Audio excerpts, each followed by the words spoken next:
سلام، من پدرام جلیلوند هستم. توی این ویدیو میخوام بهتون آموزش بدم که چطوری زبان صفحه کیبوردتون رو تغییر بدید.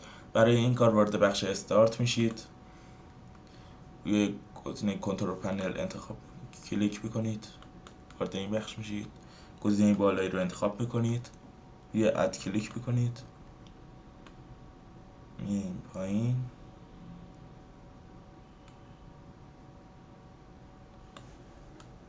روی پرشین کلیک میکنید، از زبان کیبوردتون رو انتخاب میکنید و روی گزینه اوکی کلیک میکنید. همینطور